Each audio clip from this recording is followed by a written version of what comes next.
Abra sua Bíblia no Evangelho segundo escreveu Mateus.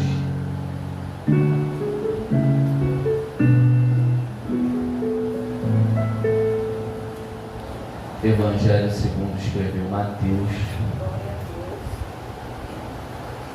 capítulo de número 1.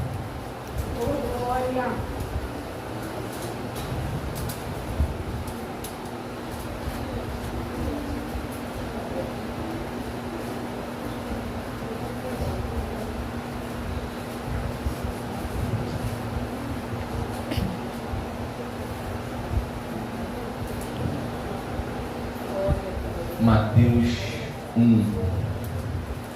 Para a gente ser breve, irmãos, versículo de número 12.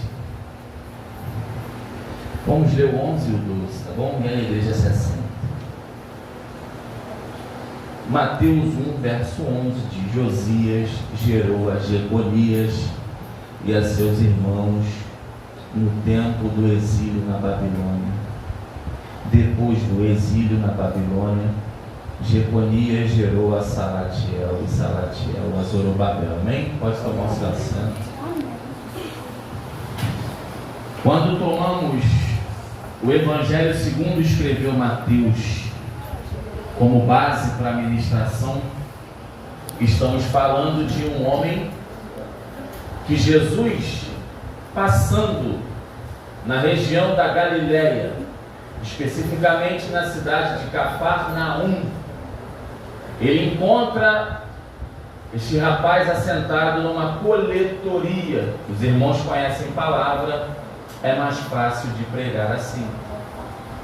Ele era um publicano, um cobrador de impostos, um judeu que era mal visto pelos seus patrícios ou seus compatriotas, seus irmãos judeus, porque um publicano ou cobrador de impostos era um judeu que trabalhava a serviço do Império Romano, recolhendo ou cobrando dos próprios irmãos judeus. E aí sabemos bem que eles eram tidos, muitos deles, como ladrões, porque nessa coleta havia sempre alguns valores extras, algumas cobranças indevidas, enfim. Então imagine você olhar para um irmão seu de pátria, onde o judeu, antigo israelita, antigo hebreu, o mesmo povo, com algumas nomenclaturas diferentes por conta das fases que viveram. Imagine você olhar para um irmão seu, muitas vezes de genealogia, alguém que pode ser da mesma tribo que você, e você perceber que ele está a serviço do então inimigo, daquele que domina o seu povo e a sua nação. Então você olha para ele e já tem um como traidor. Você pensa, poderia ser qualquer um, mas um irmão meu nessa função. Então você consegue imaginar a raiva, o ódio que os judeus sentiam dos seus irmãos cobradores de impostos, que recolhiam deles para entregar aos pés de César, aos pés de Roma. Então imagine, Jesus, ele passa e ele vê aquele homem assentado naquela coletoria. Para aqueles que andavam com Jesus e já eram discípulos, escute bem isso. Quando Jesus passa, olha e chama, e quando Jesus chama, ele chama de forma diferente. Os discípulos, aspirantes ao apostolado, já devem imaginar, será que ele vai também chamar esse para andar conosco? Mas esse é um traidor. Agora, graças a Deus, que os olhos do Senhor não são como os nossos. É verdade. Foi louvado aqui que os pensamentos, Isaías 55, versículos 8 e 9, os caminhos e os pensamentos do Senhor são mais altos, mais elevados, excelsos, sublimes em relação aos nossos, assim como os céus são mais altos que a terra. É por isso que quando Samuel, enviado por Deus, a casa de Jessé o belemita, como consta em 1º livro de Samuel, capítulo 16, para que pudesse derramar o óleo da unção sobre aquele que viria a ser o novo rei de Israel, o segundo da monarquia israelita, pois Saul fora rejeitado por desobediência e incredulidade, que era insistente, impenitente.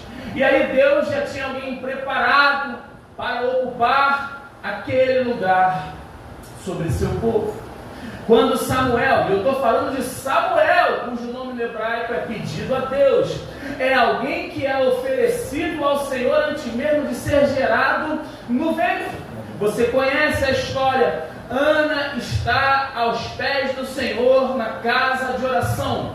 O sacerdote Eli, ou o Cohen Gadol, sumo sacerdote, até confunde, acha que ela está embriagada, porque ela somente mexia os lábios, mas não saía som. Ele vai dizer, mulher, igual no dia de Pentecostes, em Atos 2, esses homens estão embriagados, mas Pedro vai dizer, não é isso que está acontecendo, à 3ª hora do dia, às 9 da manhã, vocês não estão entendendo, é porque os olhos de vocês não são olhos espirituais, não são olhos divinos. Esses homens, nós estamos cheios do poder de Deus, e se cumpriu a profecia que estava em Joel. Samuel, filho dessa mulher Ana, que anos antes estava lá chorando e sendo julgada de forma equivocada, é clamado por sua mãe e é feito um voto, e esse voto é dizendo, Senhor, dá-me um filho, se tu me deres um filho, esse filho será teu. E você já conhece, Deus depois deu muitos outros filhos a Ana, porque ele multiplicou aquela semeadura que ela entregou no altar. Agora é interessante você ver, Samuel, ele é do Senhor, ele é entregue em idade tenra à casa de Deus, aos cuidados sacerdotais, ele está crescendo ali, comendo dali, mesmo em meio aos filhos de Eli, Ófine e Finéias, que são, infelizmente, homens que não andam na retidão. O seu pai é conivente e permite que os filhos façam aquilo que querem, roubam da gordura, dão garfada, pegam a mais, mas Samuel está crescendo no meio daquilo tudo, mas Deus é com ele.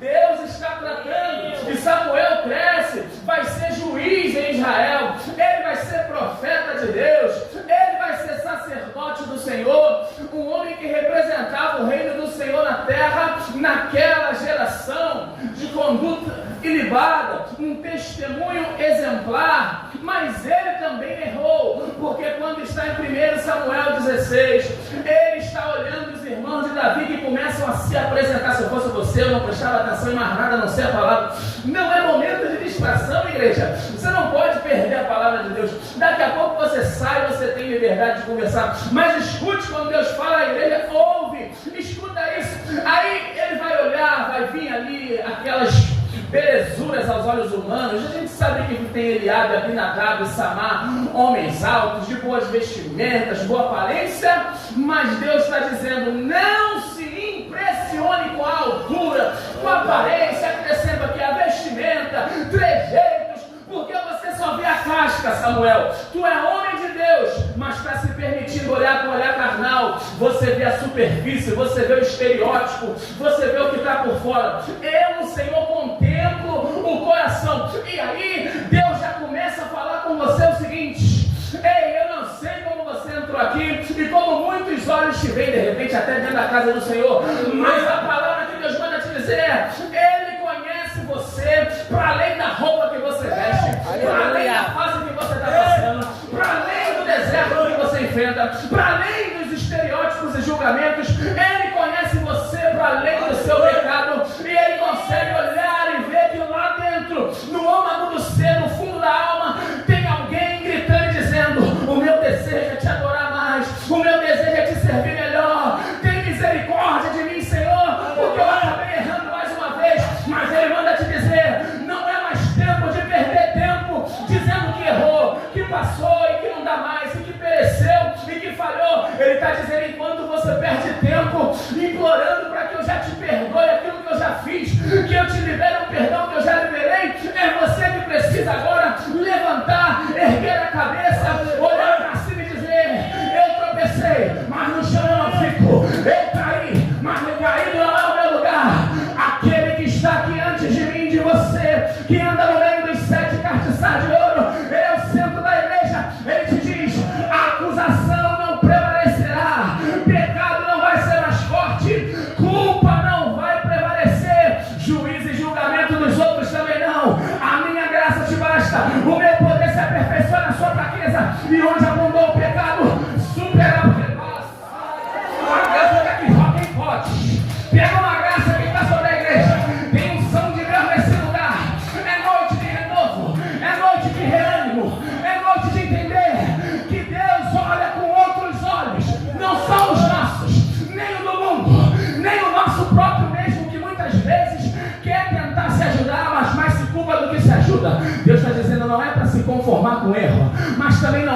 ficar paralisado. É tempo de olhar para o alvo e não tirar os olhos do autor e consumador da nossa fé, esquecendo-me das coisas que para trás ficam, avançando para as que diante de mim estão. Prossigo para o alvo pelo prêmio da soberana vocação de Deus em Cristo Jesus. Há uma soberana vocação, há um chamado de Deus sobre a tua vida, há uma história que é antes da fundação do mundo, antes de Samuel ser gerado. Deus já tinha um propósito. Salmo 139, verso 16. Eita, Davi vai dizer: quando eu nem era uma substância informe no ventre de minha mãe, todos os meus dias já estavam escritos no seu livro. Jeremias, não diga que tu é criança, que tu não é capaz. Sabe por quê? Porque antes que tu fosse formado no ventre por mim mesmo, antes que você saísse da madre, eu já tinha te escolhido, eu já tinha te constituído, eu já tinha te estabelecido, eu já tinha te levantado, eu já tinha te designado para tu ser profeta sobre as nações. O chamado é maior do que você. É por isso que você vai olhar para tudo aquilo que ainda te limita, para tudo ainda aquilo que te prende nessa noite e vai dizer: o chamado é maior, a vocação de Deus é maior. Eu sou limitado, eu sou pecador, mas não é sobre mim, é sobre a cruz do Calvário. Não é sobre mim, é sobre o sangue que foi derramado em meu favor. Ei, é noite de você entender e ser liberto, ser livre, libertado de tudo ainda que te prende. Até mesmo uma mentalidade que se permite estacionar. Tem gente que ama a Deus e quer ser usada por Deus, só que até mesmo porque ama muito e teme a Deus, não se permite ser usado porque fica querendo ser mais real do que o rei. É ou não é? Às vezes você quer ser mais perfeito que a perfeição. Aí Deus está dizendo: você está perdendo tempo. Ou você é o barro na minha mão, ou você é o olheiro da sua própria vida. Olha aí, aleluia. Ou você só confia e se entrega e deixa a minha mão continuar o trabalho, ou você vai ficar andando no deserto 40 anos. É melhor ser vaso de barro aqui, ó, porque vaso de barro fica rodando assim, ó. Mas é melhor ficar no ciclo das mãos de Deus do que rodando pela desobediência e incredulidade no deserto. Quem está entendendo isso aqui? Samuel cresceu na casa do Senhor, aprendendo a lei do Senhor, servindo os serviços eclesiásticos, litúrgicos, sacerdotais, levíticos no templo. Cresceu e foi bênção, mas não era Deus, não era perfeito. Deus vai dizer: nisso aqui você olhou de forma equivocada, mas isso parou Samuel? Isso comprometeu sua história? Não. Ele só estava se baseando em 1 Samuel 9, está dizendo que quando foi ungir o primeiro rei de Israel, que era Saul, Saul era o mais bonito de Israel dos ombros para cima. Então ele estava ali com aquilo na cabeça: agora eu vou ungir o segundo rei. Deve ser aquele que tiver a melhor aparência também, né? Ó, Davi tinha boa aparência, o texto diz, mas era alguém que era desprezado pela sua própria família. Quem está ouvindo a palavra de Deus também?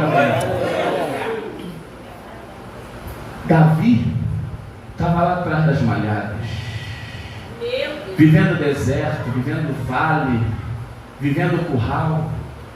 Imagine você não ter o amor, como você vê aquele pai, aquela família na mesa, na comunhão, comendo junto, conversando, e Davi não tendo essa coparticipação, não tendo esse mesmo amor, esse mesmo cuidado. Mas quando passam os 7 irmãos de Davi, você conhece, Samuel vai dizer: ué, não tem mais nenhum filho seu, não tem mais nenhum dos teus filhos nesse lugar? Porque se Samuel não pergunta, nem Jessé falaria. É verdade. Tem gente que entrou aqui nessa noite com sentimento de orfandade, sentimento de abandono. Tem gente pensando assim: poxa, eu só dei amor, mas até para quem eu dei amor, só recebo ingratidão. Tudo bem, eu sei que eu errei também algumas coisas, eu falo, mas poxa, olha o todo da história. Olha como eu fiz sempre, me esmerei. E quando eu espero, ou quando era para ter algum tipo de consideração, porque ingratidão é uma desgraça. Ingratidão é uma das piores coisas que pode existir na face da terra. E se você não tem estrutura, escute bem, Se você não tem um coração estabelecido no Evangelho, se você não estiver bem abalizado no fundamento que é Cristo, você vai deixar esses sentimentos falarem mais alto, e quando você vê, você já está fraco de novo, com a fé abatida, com a caminhada manquejante, claudicante, você não tem mais força, e você fica só o pó da rabiola, como dizem, você fica pelo fio da linha tênue, quase arrebentando, mas porque ainda abre muito brecha para que emoções, sensações, sentimentos governem a sua vida. Mas eu tenho que falar para você algo que não fui eu que inventei, não é de agora, não é novo, mas é sempre uma boa nova, ainda que tenha milhares de anos, porque passarão céus e terra, mas as palavras do Senhor não vão de passar. O justo só tem uma maneira de viver. A Bíblia não vai dizer em Abacuque, e depois Paulo e a carta aos Hebreus vai repetir, ele não vai dizer que o justo vive pela emoção, pelo emocionalismo, pelas sensações, pelos arrepios, pelo sentimento, pelo aquele louvor que foi muito bom, mas se você ficar só nisso e não tiver base, raiz, você só fica emocionado aqui dentro. Ouve a voz de Deus, mas quando sai, basta o primeiro ventinho, como foi dito aqui, no mar da vida, e você vai querer pular, vai querer perecer, vai se voltar para Jesus, vai dizer: tu não se incomoda que o barco está quase afundando. Deus já viu o culpado, o diabo já é responsável, é o vizinho, é todo mundo, mas menos a minha fé que está fraca. Olha aí, ó.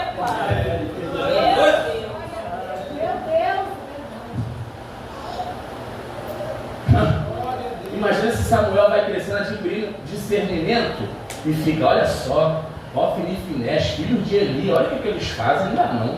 Como é que eu vou ficar firme aqui nessa casa?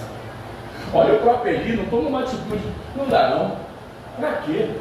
Antes eu não tivesse tido os olhos abertos e ficasse sendo sempre um menino aqui dentro, fazendo a obra, sem enxergar nada. Pelo menos eu não via Eli sendo alguém que está ali, quieto, omisso. Eu não veria Ofni e Finés fazendo o que não tem que fazer. Aí Deus está dizendo: para que eu iluminei o teu entendimento? Para você ver e deixar de te abater? Ou para você passar a enxergar e amadurecer e ser forte? E ao invés de ficar assim, ó, o que eu faço? Agora eu vou parar, eu vou embora, eu vou me desviar. Não, eu vou orar mais ainda, até por aqueles que não estão querendo servir a Deus como devem. Não vou seguir o exemplo deles. Me baseio para não fazer igual. Eu também não sou modelo de perfeição, não, mas vou buscar servir o Senhor melhor, de todo o coração, lutar para não me corromper. Eu vou me entregar e Deus vai receber o meu louvor e a minha adoração. E outra, todos hão de prestar conta um dia. Deus vai te usar. Pregue a palavra, fale o que Deus manda, sirva de todo o coração. Aquele que estão ouvindo e tem a oportunidade de se corrigir, ele vai ter a liberdade de fazer ou não. Você precisa entender: na casa há vaso de honra, mas também de desonra. No meio do campo tem trigo, mas também tem joio. Só que não cabe a nós. Tem que tomar cuidado para que a gente, sendo de honra, também não seja de desonra, porque as coisas que a gente vai fazendo vai transformando a gente. Eu sei que Deus nos preparou, eu sei que muitas vezes a gente quer fazer o melhor, mas nos tornamos de desonra quando desobedecemos. Muitas vezes damos frutos maus, não é? Mas Jesus disse: a árvore boa não pode dar fruto mau, e a árvore má não pode dar fruto bom. Uma coisa é você tropeçar, errar, mas o teu coração arde em arrependimento, você sente dor, tua alma não fica paciente. Deus já te perdoou, mas tu fica: meu Deus, por quê? Aí ele está dizendo: levanta, eu conheço a tua essência. Tem outros não, tem outros que são iníquos, eles gostam da perversidade, eles pecam com prazer, mas Deus está dizendo: eu sei quem é quem, e eu não levantei ninguém para julgar o outro. Na colheita final, os anjos vão separar joio de trigo, e quem é trigo não pode se perder só porque está vendo a atitude de joio na vida de alguém. Não julgue, antes tenha luz para ver a si próprio na palavra, no Espírito Santo, para que as trevas dos teus olhos saiam, e aí você, na presença de Deus, cheio do amor de Cristo, com a mansidão do Senhor, na direção do Senhor, vai até ajudar o outro a tirar o cisco que ele tem nos olhos. Agora, não dá mais, parei. Deus está dizendo: quem te chamou fui eu ou foi homem? Quem morreu na cruz por você fui eu? Ou foi aquele que você olhou e percebeu alguma falha? Samuel cresceu no meio daquilo tudo e não se corrompeu. A corrupção é uma escolha sua, é uma escolha dela.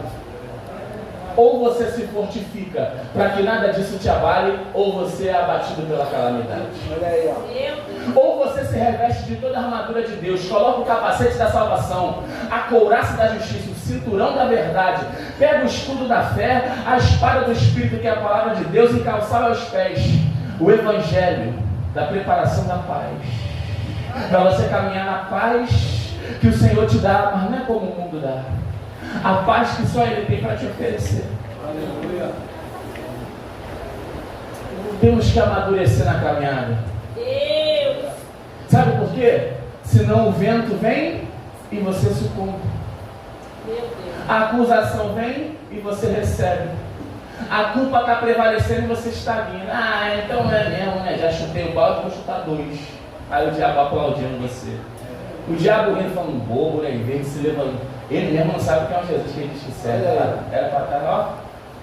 Mas é assim que eu gosto. Aí vai lá, você vai de mal a pior. No mundo diz assim, ó. Ah, problema 1, problema 1,5. No Evangelho não. Se o problema está 1, a gente vai descendo 0,9, 0,8, 0,7. Vai diminuindo as implicações, vai reduzindo o negócio. Se não dá para zerar o contador de vez, eu só sei de uma coisa: retroceder na fé, eu não vou. Eu vou avançar no Senhor. Eu posso dar um processo, mas eu sou mais que vencedor. Tem gente ainda que está presa em algumas coisas, mas Deus está mandando dizer: não é para você sair fora, chutar o balde, desistir, se entregar, dar ouvido para aquele falastrão, machão que é machão só na frente de mulher. Eu estou dizendo para você em Deus: é tempo de você ouvir a palavra que te chama para andar em novidade de vida. Mulher, onde estão os teus acusadores? Ninguém te condenou, nem tampouco eu. Se levante, vá e não peques mais. Ei, paralítico no tanque de Betesda, quando Jesus, depois que cura ele, encontra ele de novo, ele vai dizer: não peques mais, para que não te suceda coisa pior. É Deus dizendo: se eu te dei uma nova chance nesse dia, aproveita. Se eu te levantei nessa noite, tinha gente que nem ia vir, mas veio. Se eu te despertei, tu veio até não querendo vir, veio dormindo e batendo viela, mas Jesus está dizendo: eu já tinha reservado antes do dia cedido, do mundo segundo, a noite que tu ia entrar aqui e ia receber o impacto da minha glória, a minha unção, a minha renovação. Elias, você só quer morrer, mas os meus pensamentos e caminhos são mais altos do que os seus. Come e bebe, porque a caminhada ainda será longa. Só quem acredita da boca e glorifica. Ele está na casa. Só quem vem para adorar, aquele que renova as forças. Só quem vem para adorar, aquele que desceu do céu, despiu-se da sua glória, esvaziou-se da majestade, aquele que deixou o trono de poder e soberania para se fazer como eu e você, homem, e não pecando em nada, mas em tudo ele foi tentado a nossa semelhança, e por isso ele, e somente ele, podia tomar sobre si todas as nossas culpas, dores, pecados, transgressões, acusações. Nessa noite ele está dizendo: joga tudo aos pés da cruz, vai. O meu sangue ainda tem poder. Não tem diabo, não tem demônio, não tem doença, não tem enfermidade, não tem vontade de parar, que vai fazer você voltar atrás. Só se você quiser muito, porque o Senhor está dizendo: eu já tinha te levantado antes de você mesmo ter chegado aqui, porque eu já tinha planos. O diabo fica lembrando do teu passado, você fica preso ao teu presente e às vezes ao teu passado e ansioso com o futuro. Deus, como é o libertador e nada o aprisiona, ele está dizendo: no teu passado eu já estava lá, fui eu que te guardei naquela rua, fui eu que te livrei da maternidade, quando alguém aqui nem ia nascer porque ia ser abortado, mas fui eu que operei. Quando você ia passar por um lugar que o tiro ia acertar na cabeça, fui eu que entrei com providência. Nos incontáveis livramentos sou eu. Lá no teu futuro, você nem fique ansioso, nem pelo que há de comer, beber ou vestir. Ei, querido, eu cuido da erva do campo, eu cuido dos pardais. Será que meus filhos não valem muito mais do que árvores e passarinhos? Eu quero dizer para você: tu é a imagem e semelhança do Deus Altíssimo. deixado a gente de fora quando Adão pecou, mas Ele preparou o segundo e último Adão para poder restaurar a criação. O castigo que nos traz a paz estava sobre Ele, e pelas suas pisaduras fomos sarados. Eu não vim da Divinópolis para pregar outra coisa a não ser Jesus Cristo, o Nazareno, o Rei da Glória, o ressurreto, o Rei dos Reis, o Senhor dos Senhores, aquele que foi no inferno e tomou a chave da morte, e tomou a chave das trevas, e Ele é aquele que ainda perdoa pecados e que não lembra mais. Ele é aquele que não desiste do chamado que Ele começou na tua vida. Filipenses 6, aquele que começou a boa obra é fiel para completar até a volta de Cristo Jesus. Jesus já está voltando. Maranata, a hora vem. A sétima trombeta vai tocar, vai soar, e aqueles que estiverem firmes no propósito serão levados, arrebatados, e terão seu corpo transformado em incorruptível e glorioso. Os que morrerem em Cristo ressuscitarão primeiro. Ei, querido, em breve esse mundo vai passar, mas os que fazem a vontade de Deus permanecem para sempre.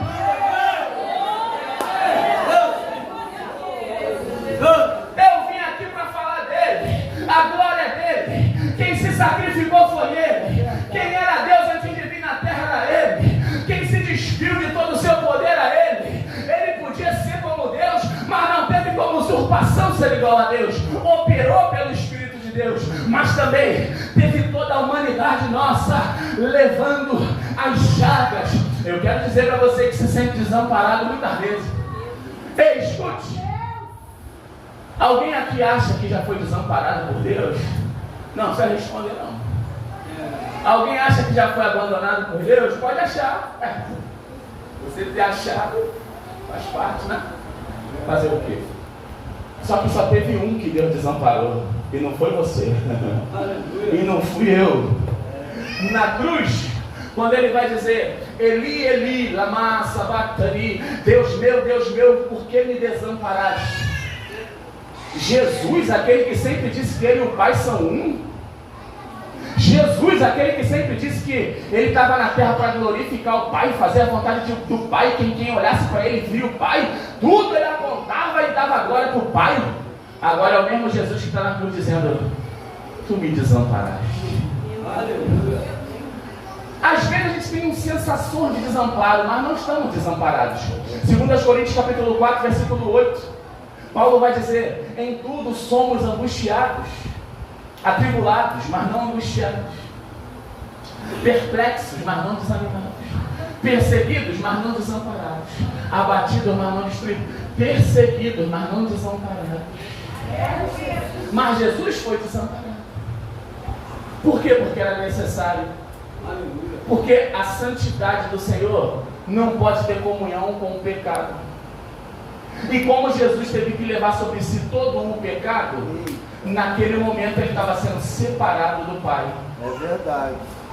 Aí Jesus estava levando todo o seu desamparo, para que você hoje pudesse olhar e dizer: eu fui adotado, eu fui recebido, eu fui achado, eu fui perdoado, eu fui encontrado, eu fui regenerado, eu fui acolhido, porque ele foi desamparado, eu fui recebido, porque ele foi retirado. Eu estou debaixo desse sangue, e não há promessa que ficará sem se cumprir, segundo a vontade de Deus. Aleluia! Deus está te dizendo: ou você toma posição firme nessa noite, ou vai viver sempre no ciclo infindável de medo, de trauma, de culpa, de transferência, disso, daquilo, enquanto o seu chamado e a sua vida vai descendo como areia na ampulheta, e você continua perdendo tempo, sendo que Deus está dizendo: se eu te dei vida hoje e tu está respirando, significa que eu não terminei a obra.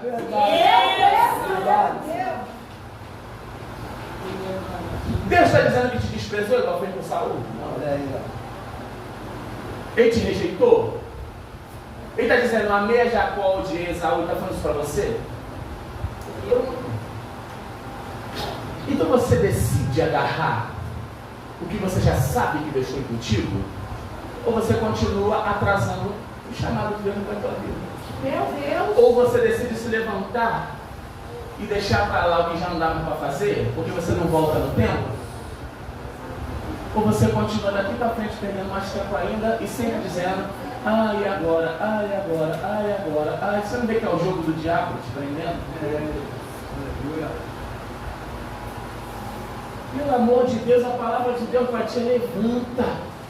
Isaías 60, versículo 1. Levanta e brilha, levanta e resplandece, porque vem a tua luz, a glória do Senhor já está raiando sobre ti.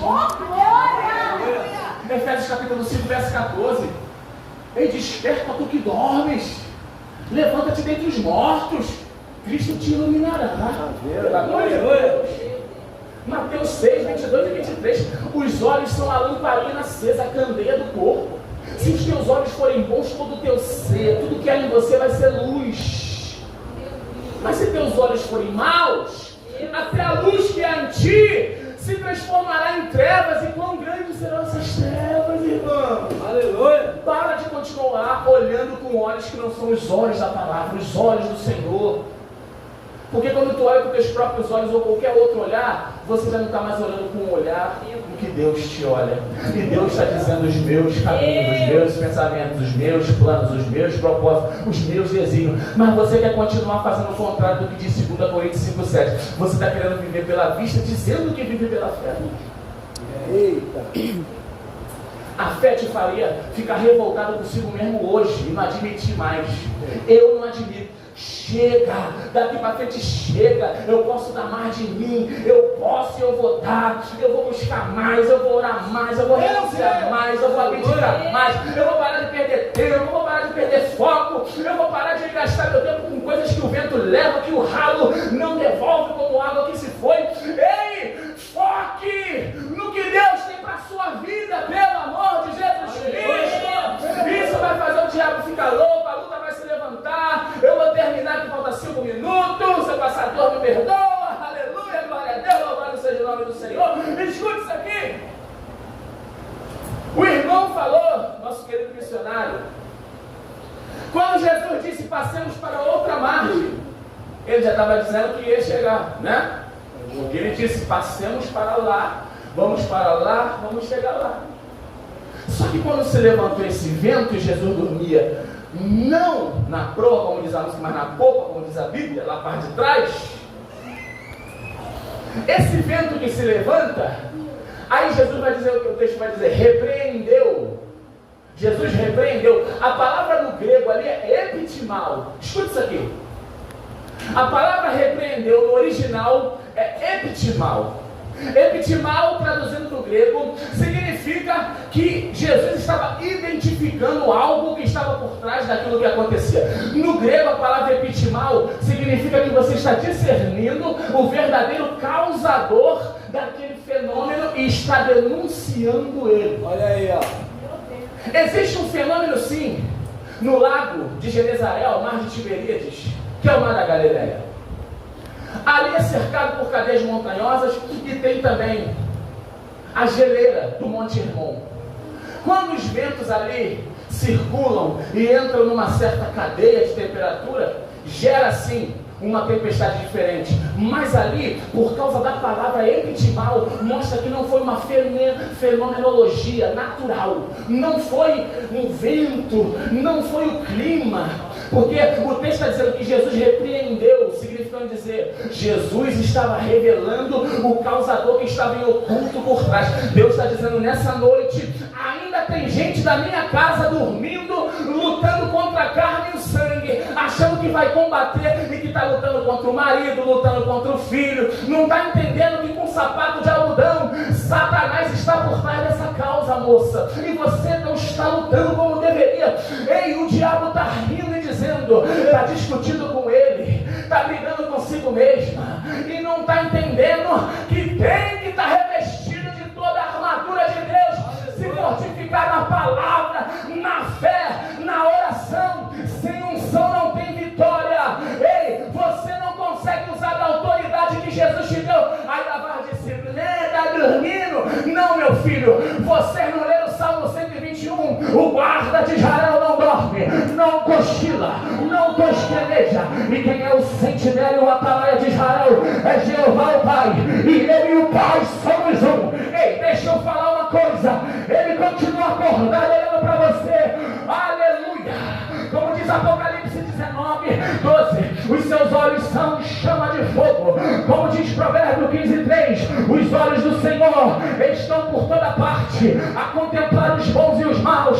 Ele sabe todas as coisas, e nessa noite é só para quem quiser receber, é só para quem tem fé para pegar. Deus está determinando sentenças de vitória para o seu povo e abatendo a calamidade e derrubando fortalezas de Satanás. Mas você precisa ficar ligado. 2 Coríntios, a palavra vai dizer que as armas da nossa milícia não são carnais, mas são armas espirituais, Azevedo, poderosas e em Deus são poderosas para destruir fortaleza. Olha a fortaleza caída, eu vou dar lugar aqui. Olha a fortaleza caída aí, ó. Tem fortaleza caída aqui. Eu estou vendo aí muralha caída igual em Jericó. Só quem tem fé para pegar, só quem tem fé para pegar. Eu estou vendo gigante caindo pela fé. Eu estou vendo Davi derrubar Golias.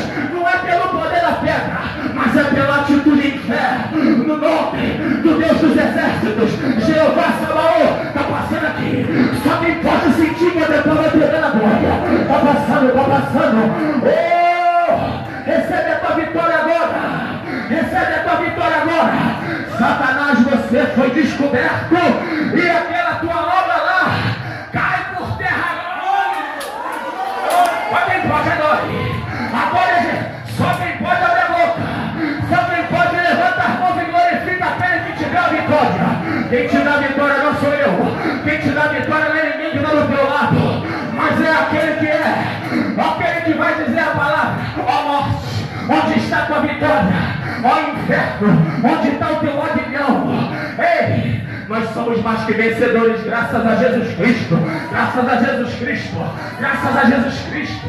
Portanto, meus amados irmãos, sejam firmes, constantes, inabaláveis, sempre abundantes na obra do Senhor, sabendo que no Senhor Trabalho não é nosso trabalho não é em vão. Jesus acorda e repreende no mundo espiritual, mas ele diz para eles: onde está a vossa fé? Cadê a fé de vocês?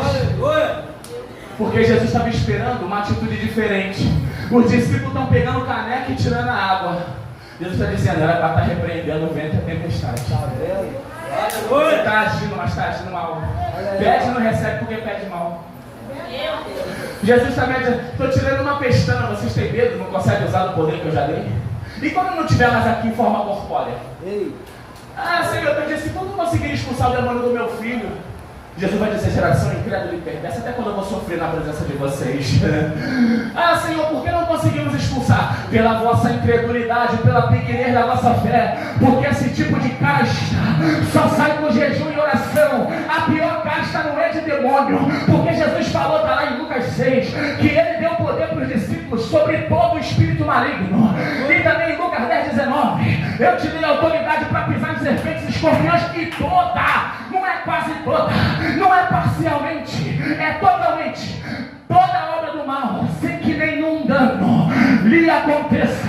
Jesus está dizendo: vocês não conseguiram expulsar esse demônio pela vossa incredulidade. Mateus 17, pela pequenez da vossa fé. Essa casta só sai com jejum e oração. O pior demônio que tem nem é demônio, é você não acreditar que Jesus é o Todo-Poderoso e que ele já triunfou sobre os principados e potestades da cruz do Calvário.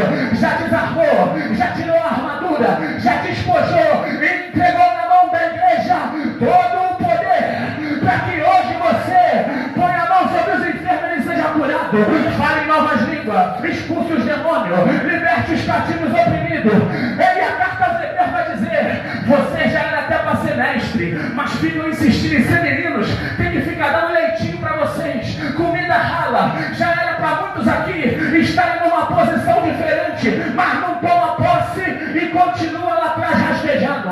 Deus está dizendo: essa noite acaba aqui, para aqui.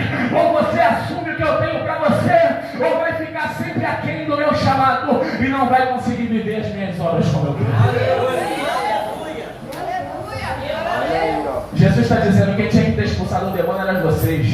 Eu estava no Monte da Transfiguração com Pedro, Tiago e João. Aí quando eu chego, os fariseus estão brincando com vocês, o povo reclamando e vocês não conseguem fazer nada. Eu estou dormindo agora aqui no barco, vocês não conseguem parar isso. Meu Deus! E quando eu não estiver mais presente, quando eu for assunto aos céus depois da minha ressurreição, como é que vocês vão fazer? A fé, o que é palpável, vocês vão ter que tocar num Deus material.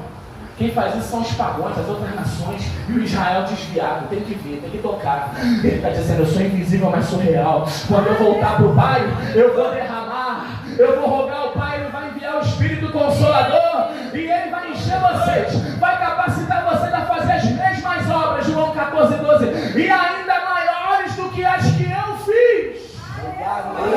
Porque é em meu próprio nome. Ele está dizendo: eu espero de vocês a atitude. Eu não já dei a unção?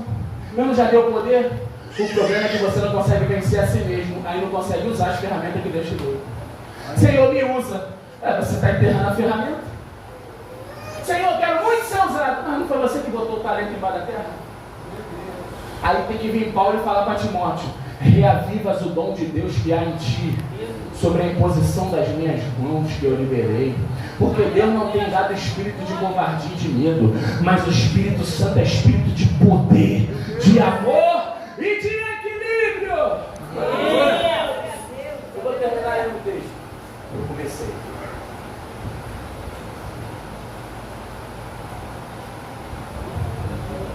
Jesus vai dizer: onde está a vossa fé? Ele nunca passou mão na cabeça. Quando o assunto era repreender, ele repreendia em amor para botar de pé, para levantar de novo e falar: avance aprendendo com o que você errou. Tira a lição. Porque quando Jesus já está ressuscitado, aí Maria Madalena já viu, outras pessoas já viram, ele se revelou aos discípulos de Emaús, está todo mundo cantando, contando para os apóstolos dentro da casa, eles não estão acreditando. Porque, eu não vi ainda, não apareceu para a gente, tinha que ser para nós primeiro, blá blá blá. Aí Jesus chega e repreende. Lê o texto, não precisa ser muito, não. Vai em Marcos 16, antes de falar dos sinais que vão acompanhar os que creem na ressurreição dele. Vai censurar-lhes a incredulidade, porque não deram crédito aos que já tinham visto o ressurreto e contaram. Jesus não passa a mão no nosso pecado, mas ele também não nos afunda, porque ele acaba de repreender, mas também vai dar a missão do id. É-me dado todo o poder no céu, na terra, debaixo dela também, meu filho. Onde for o universo, é meu que fiz com a minha palavra, subsiste pela minha palavra. É-me dado todo o poder no céu, na terra, toda a autoridade. Portanto, ide, fazei discípulos de todas as nações, batizando em nome do Pai, do Filho e do Espírito Santo, ensinando-lhes a obedecerem todas as coisas que de mim tens ouvidos. Ouvistes hoje, propaguem o que escutaram no interior da casa, anunciem dos telhados. E por isso que eu e você estamos aqui hoje. Mas ele está dizendo: tem muitos que precisam estar ainda amanhã e depois de amanhã. E sabe quem ele vai usar? É você. É você, é você. Eu sou pequeno, é você. Eu sou fraco, é você. Eu não mereço, é você. Eu vim lá do pior lugar, é você. Eu não tenho perfil, é você.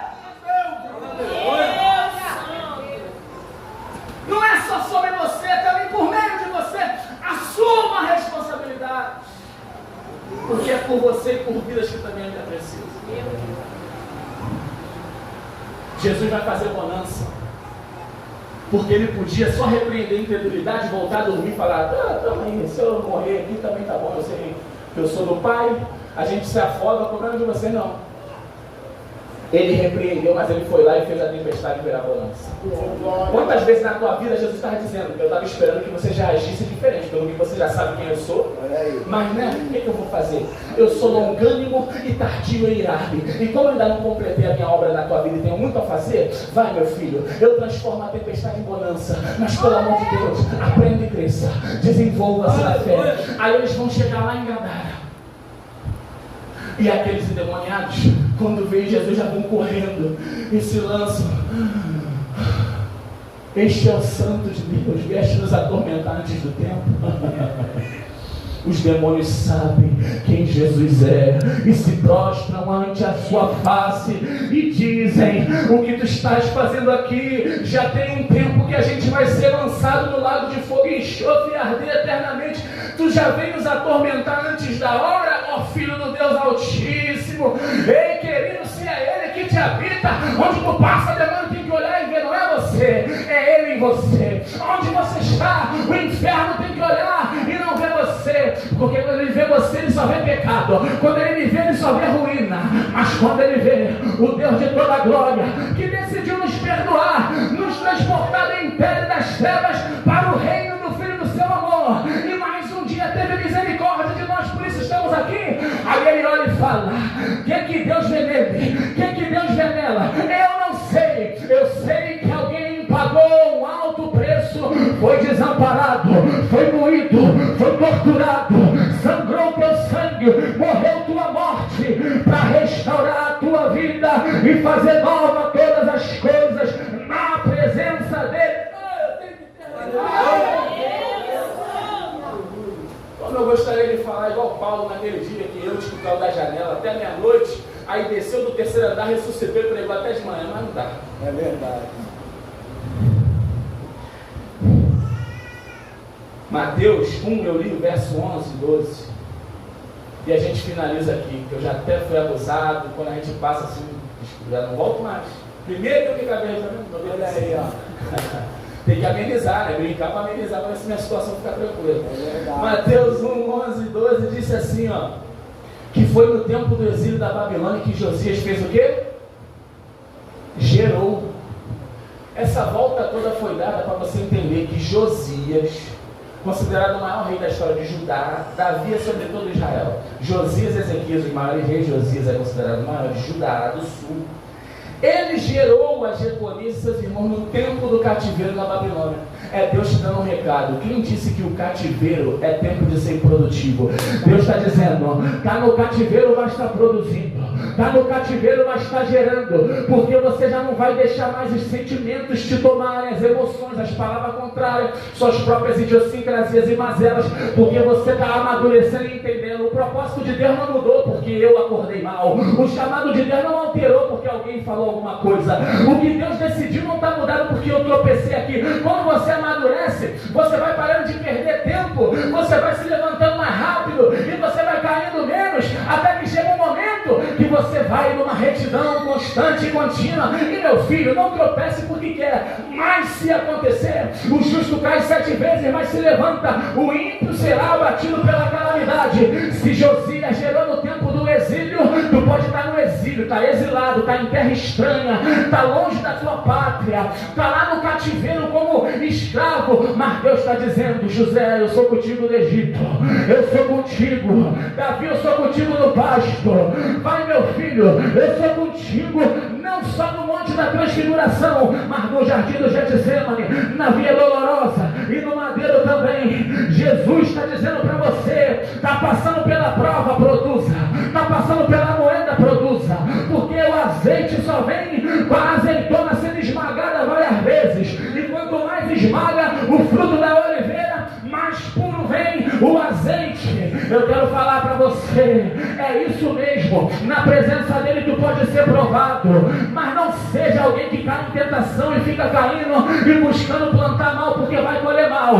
Mas se é na presença dele, arrependa-te do que tem que se arrepender, volte ao primeiro amor, pratique as primeiras obras. E aí, querido, todas as coisas contribuem para o bem dos que amam a Deus e que são chamados segundo o seu propósito. Até o cativeiro, até a enfermidade, se ela vier, se é na presença de Deus, até a porta que se fecha é porta aberta, até o não vir assim, tudo na presença dele contribui para o bem dos que amam ao Senhor. Aquilo que o olho não viu, o ouvido não ouviu e nem sequer subiu ao coração do homem, recebe, são as coisas que Deus tem preparado para aqueles que o amam. E quem não obedece, combati o bom combate, acabei a carreira, guardei a fé. Agora o que está reservado para mim é a coroa da vida, a coroa da justiça, a coroa de glória, e não só para mim, mas preparada para todos quanto amam a vinda do Senhor. Tudo é sobre amor. A promessa é para para quem ama, o reino é para quem ama. Você chora, mas ama,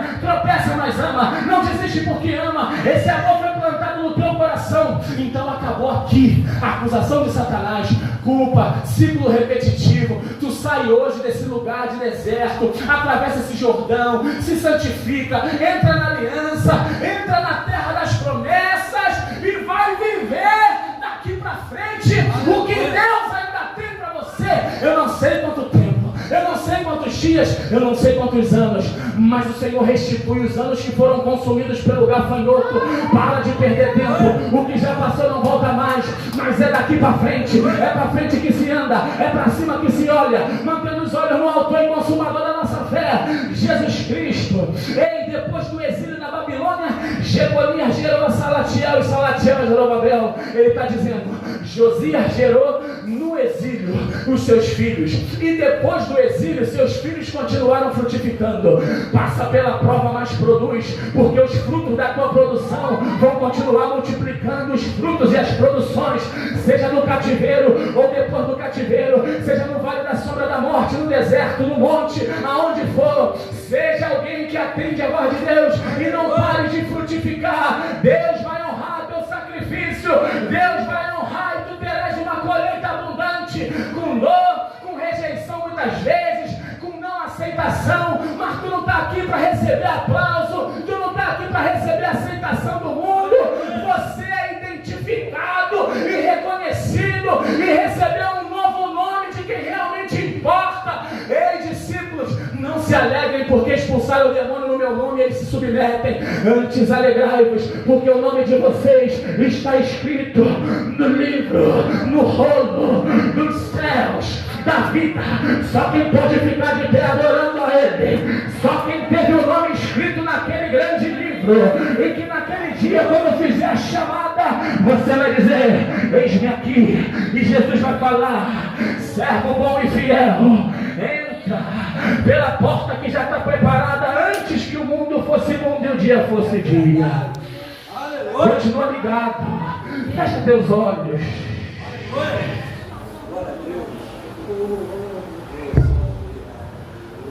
Você que tem a necessidade de voltar correndo para Jesus hoje, moça que precisa entregar sua vida para Jesus hoje, que mesmo em meio a algumas distrações você ouviu a voz de Deus hoje, dentro de você está ardendo o teu peito, igual o discípulo a caminho de Emaús, quando ouviam Jesus falar a palavra.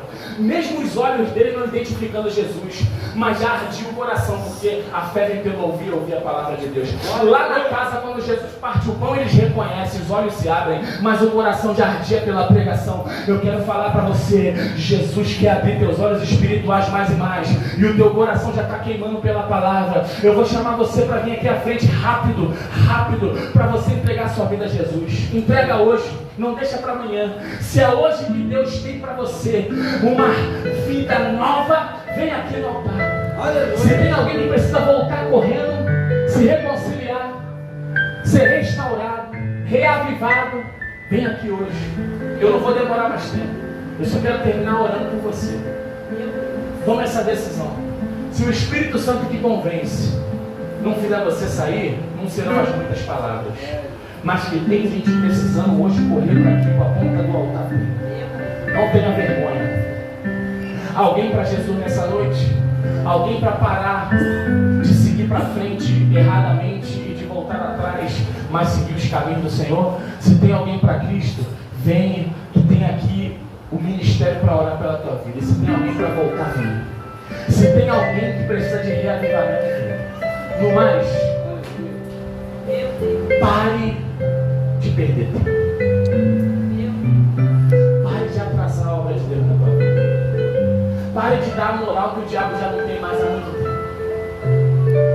Jesus não passou pelo que passou para que eu e você fiquemos vivendo uma vida de quem ignora isso. Que com a boca louva, mas com o coração fica correndo para longe. Ele exorta, admoesta quem ama e a quem ele recebe por filho. Quem é bastardo nem repreensão leva. Aleluia. Senhor, eis a tua igreja, eis o teu povo, povo que te ama, povo que ouviu a tua voz. Dá força a esse povo para continuar a jornada.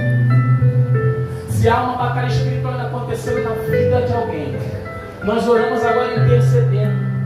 Todas as amarras de Satanás caiam por terra. Todo pensamento contrário à tua vontade caia por terra. Todo grilhão que aprisiona essa vida caia por terra. Toda obra que está prevalecendo contrária, a obra das trevas naquele lá, caia por terra. Renova e fortifica, para que o teu povo multiplique e dê frutos cada vez mais superabundantes. Não deixe as amarras do mundo prevalecer nessas almas. Ah, Senhor, nós não estamos aqui até essa hora por brincadeira, mas estamos aqui por fé e por amor. Aleluia. E tu convences do pecado, da justiça e do juízo. Completa a boa obra que o Senhor começou nessas vidas. Nós desligamos agora essas ataduras da servidão. Nós despedaçamos esse jugo pela unção do Senhor.